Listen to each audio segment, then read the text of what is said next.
Welcome back. I am absolutely thrilled to have you here for another explainer. We've spent quite a bit of time recently looking at individual sustainability, kind of examining those personal choices that lay the groundwork for a healthier planet.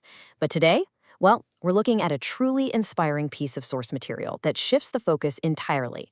We're moving away from that solo superhero mentality to explore a framework built on collaborative community force.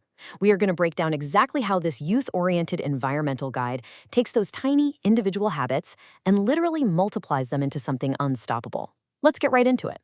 So, it brings us to the massive question at the very heart of today's source material. Can tiny hands really change the world? Honestly, when you're looking at the sheer, overwhelming scale of global environmental issues, it is so easy to think that small actions are just a drop in the ocean, right? But the text asks a pretty provocative question. What if we combine those drops? It challenges its readers to believe that small individual actions, when mobilized together, make a massive, highly tangible ecological impact. Keep that core thesis tucked in the back of your mind as we go through today's analysis. Section 1. Power of Community Action. Okay, let's dive into this one. The text defines community actions really simply, grounding them in the everyday things we do alongside friends, family, and neighbors. But the underlying philosophy presented here, it is actually fascinating. It posits that environmentalism isn't just addition. No, it's multiplication. The real magic happens when we transition from me to we. It's that realization that, sure, one person picking up trash is great, but 50 people doing it simultaneously, that can entirely revitalize a neighborhood in a single afternoon. The guide effectively argues that true transformative power lies in these unified, local efforts. Moving on to Section 2. Cleaning up our neighborhoods.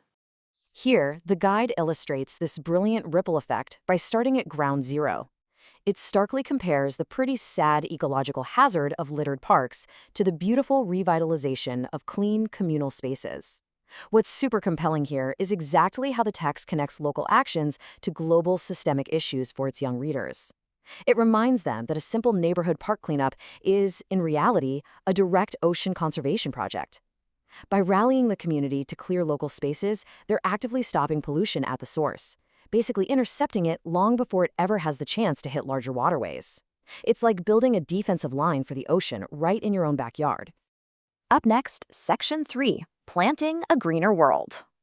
So the absolutely crucial point here is how the framework shifts from simply cleaning up what's wrong to actively adding life back into the environment. It outlines a whole slew of holistic benefits that come from community planting. It frames gardening not just as, basic beautification, but as vital ecological restoration. We're talking about providing habitats for wildlife and creating natural air purifiers for the whole neighborhood. It even highlights the incredibly tangible, localized benefit of growing yummy, fresh food to feed the community. It's a super empowering collective action that literally heals the planet while sustaining the people living right on it.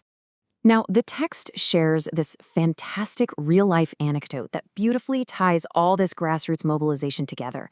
It started so simply. A group of kids noticed a severe trash problem in their local river, and they didn't just walk by. No, they observed an issue and used their voices to talk to their parents and teachers. That little catalyst, it sparked the magic. The entire community ended up organizing a river cleanup day, and the result was a totally restored ecosystem where the river sparkled and fish and birds actually returned. It's a flawless example of how a simple observation by a few young people can scale up into a massive organized effort. Section 4. Saving energy together.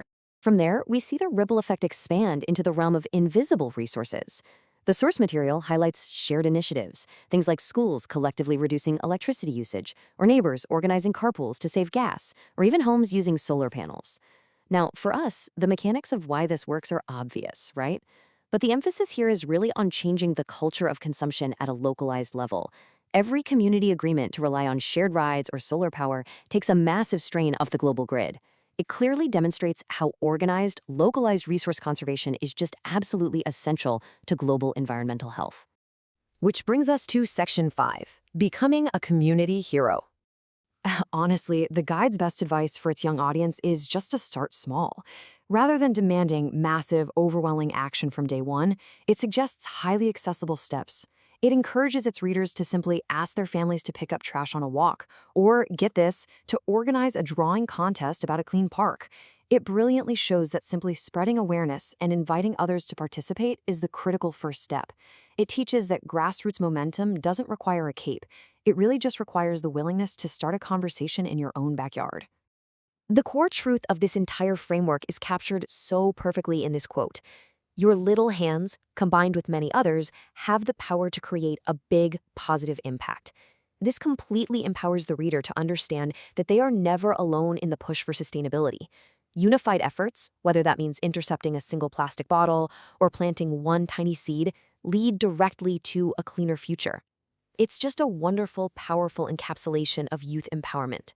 And finally, the text leaves its readers with one vital, incredibly provocative question. What will your little hands do today? It is a powerful reminder that while the choice to act is deeply individual, the resulting impact, that belongs to all of us. Analyzing this guide really reminds us of the sheer potential in local mobilization. I genuinely hope this sparked some ideas for you on how grassroots frameworks can inspire broader change. Next time on The Explainer, we're going to dive into some amazing real-life case studies to show you exactly what this looks like in action. You definitely won't want to miss it.